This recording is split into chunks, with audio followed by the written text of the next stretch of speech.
RHDP, le secrétariat adjoint en charge de la solidarité, appelle les candidats non retenus à privilégier l'intérêt du parti aux élections locales. Déclaration. Pour plus d'informations sur ce sujet, retrouvez-nous après le générique. Mais avant de commencer, n'oubliez pas de vous abonner et d'activer la cloche de notification pour ne pas manquer nos prochaines vidéos. Bon visionnage.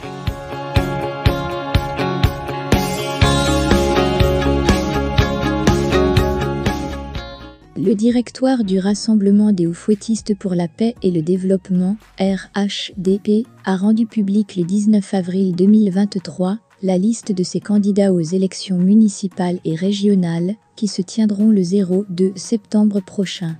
Le président du parti Sem Alassane Ouattara vient d'investir en personne les 231 candidats de toutes les régions et communes du pays, donnant ainsi l'onction finale et définitive aux candidats désignés.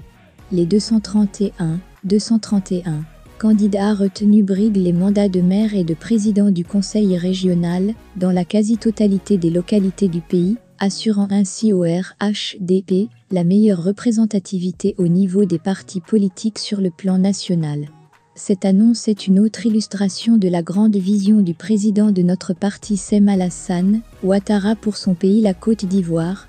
Par la publication de cette liste, le président de la République entend ainsi étendre son action de développement d'envergure à tous les recoins du pays.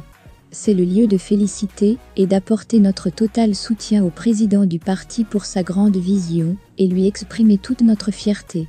Par conséquent, chaque militant du RHDP devra s'approprier cette étape importante de la vie politique de notre nation. J'adresse également mes chaleureuses félicitations au directoire du RHDP et à son secrétaire exécutif pour le travail abattu.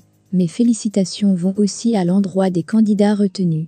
La tâche qui les attend est grande et la véritable lutte pour la victoire sur le terrain débute maintenant. Pour remporter ces différentes échéances, il revient à tous les candidats la lourde charge de rassembler et de créer une véritable dynamique de succès. Le candidat retenu fera preuve de la plus grande humilité envers eux. J'appelle les candidats non retenus, à leur niveau, à privilégier l'intérêt du parti en apportant leur soutien à leurs frères et sœurs. J'aimerais ensuite inviter tous les militants à l'union et au rassemblement autour des candidats pour le rayonnement du parti et le succès de l'action du président. J'encourage les uns et les autres à œuvrer pour une campagne active et vivante mais surtout civilisée, gage de cohésion après les élections. Au sein des instances dirigeantes du parti, j'invite les cadres à soutenir matériellement et physiquement les candidats dans leur localité et dans leur lieu de résidence. Mon adresse est également destinée aux chefs religieux, aux chefs de communauté et aux leaders d'opinion que j'exhorte à s'approprier la préservation du climat de paix et de sérénité. Ils savent mieux que quiconque que sans tous ces facteurs, les grands chantiers entrepris ne sauraient être menés à leur terme et profiter à toute la population. J'appelle les structures spécialisées, UFR-HDP, UGER-HDP et UER-HDP à maintenir le contact avec la base et à mobiliser leur démembrement en vue de garantir leur soutien aux candidats RHDP dans toutes les localités. Restons encore et toujours mobilisés pour les prochaines échéances électorales.